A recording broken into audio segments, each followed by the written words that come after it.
Type it up, Chris. You work with women for a long time. It's not fair to you guys. I'm just trying to understand.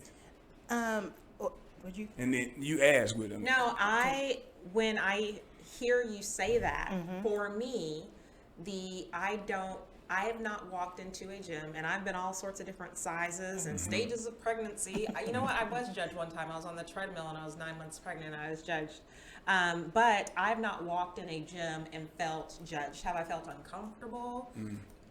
Yes. The first time I stepped in a weight room and like I'm the only girl in the free weight section, like are these people looking at me? I didn't feel judged, but I felt uncomfortable. So when you say I feel judged, I wonder, and I know people do, I wonder, do you feel judged because someone in the gym actually said something or did something, or a lot of us, wherever we go, into a relationship, into the doctor's office, into the gym, are bringing stuff with us where we might perceive judgment. So mine is, tell us if you've had an experience like that. What happened? I have had the experience of walking into the gym and a person sized me up as if, why are you here?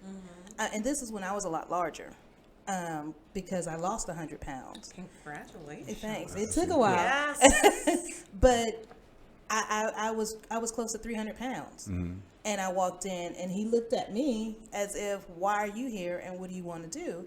And I was still gung-ho because I was on that kick. I said, I'm going to lose this weight. I'm going to get to where I want to be. And then I get there and they say, well, we're going to sign you up, blah, blah, blah. We're all excited. Oh, yeah.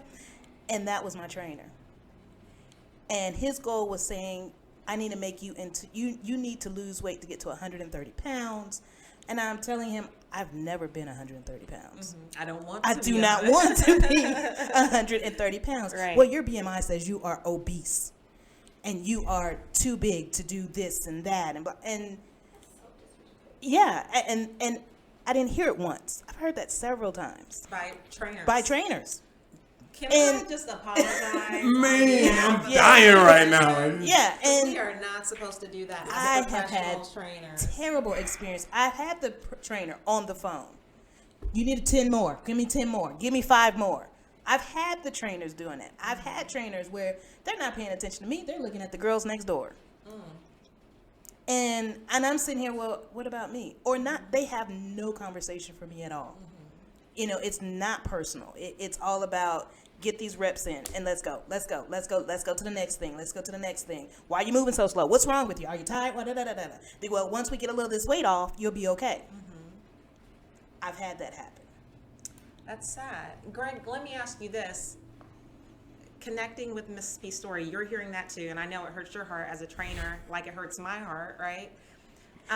Miss P walks into PE, not this hell. You want to know exactly level of hell that you went to. How we treat them? But how do you want her to feel when you sit down with her from the moment she walks in the door and talks to you? What we realize when we talk about meetings all the time is this: they're strange until you make them feel differently. And the way you make people feel differently is that you're inviting. You invite them. Hey, first of all, it's 1 o'clock. What are you doing here at 1 o'clock in the day? I don't know, but come on in. Right. You want some water? Right. Let me show you around. Right. That's how we start. Who else is with you? Is everybody in the family, oh, he's coming in the truck? We'll wait. Because that alleviates the extra anxiety because we haven't even started talking about personal things. Right.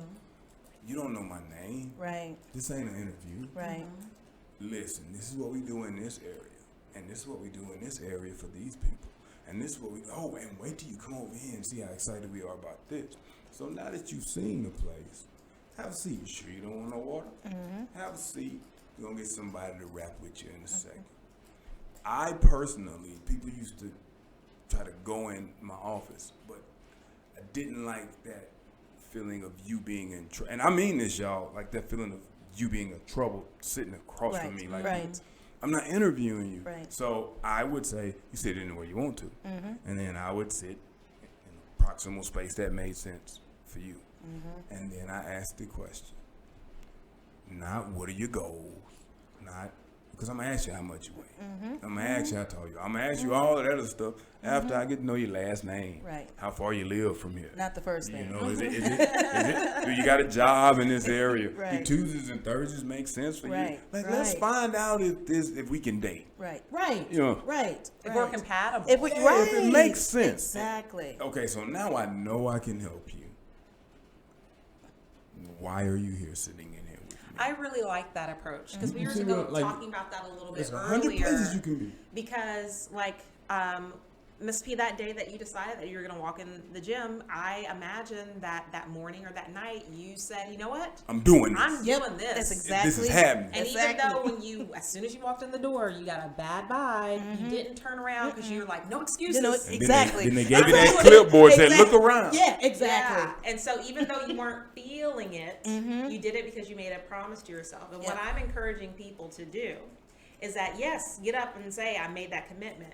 But when you get personal training, Ask questions. you need to find out as a customer if you are compatible with that trainer. Because it is if you have the right trainer, it's a very close bond that can change the trajectory of your life. And let me tell you, as a woman, and I've said this before, and I'll say it again, and I stand on this, gentlemen, that when you change a woman's life, health, fitness, education, you change the history of her family tree.